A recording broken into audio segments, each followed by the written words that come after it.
Bonjour. Dans le chapitre des vecteurs, nous allons voir à présent les vecteurs égaux. J'ai dessiné un repère orthonormé et dessus j'ai dessiné 4 points A, B, C, D. Alors je vais regarder le vecteur AB et si vous vous rappelez bien la définition des vecteurs, on a dit qu'un vecteur en mathématiques, c'est une grandeur qui a une direction, un sens et une intensité, donc une longueur. Il n'y a pas de point d'application qui intervient en mathématiques, ça c'est en physique.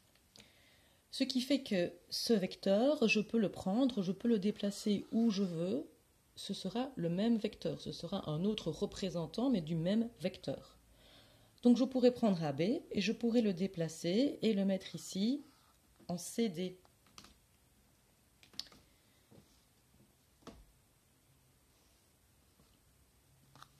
Alors, pour que AB soit égal à CD, pour que ces deux vecteurs soient égaux, AB et CD, ça veut dire qu'ils doivent être les mêmes.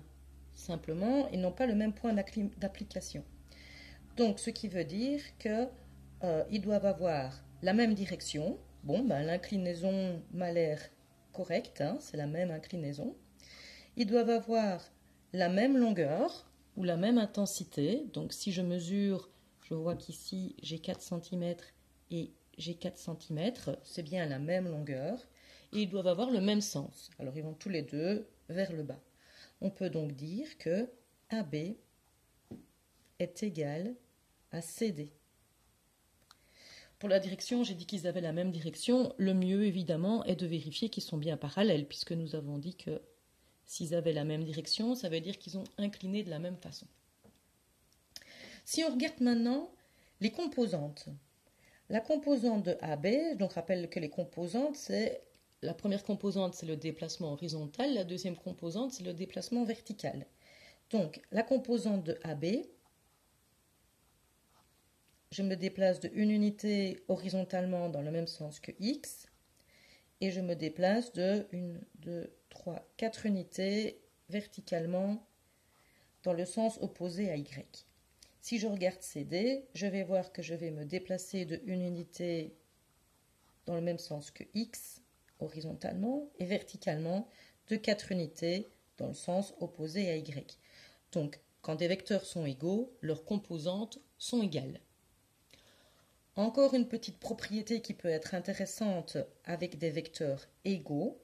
Si on a le vecteur AB qui est égal au vecteur CD, ça veut dire que le segment AB a la même longueur que le segment CD. Ça veut dire aussi, si le vecteur AB est égal au vecteur CD, que la direction de AB est la même que la direction de CD. Donc, comme je l'ai dit tout à l'heure, ça veut dire qu'ils sont parallèles. AB est parallèle à CD. Il y a une figure géométrique que vous connaissez, où on vous dit que deux côtés sont parallèles et qu'ils ont la même longueur. C'est le parallélogramme.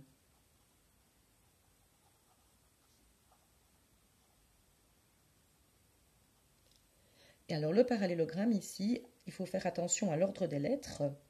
Quand vous devez donner les sommets d'un quadrilatère, il faut utiliser un sens circulaire. Donc, votre parallélogramme, c'est A, B, D, C. Alors, vous pouvez tourner dans l'autre sens. Hein. A, C, D, B, c'est correct aussi. Hein, c'est le même parallélogramme. Donc, ce qui veut dire que si vous avez un parallélogramme ABDC, d'office, le vecteur AB sera égal au vecteur CD. Et d'ailleurs aussi le vecteur AC sera égal au vecteur BD. Attention à l'ordre des lettres, parce que le sens est important avec les vecteurs. Et inversement, si vous voyez que vous avez deux vecteurs qui sont égaux, ça veut dire qu'il existe un parallélogramme.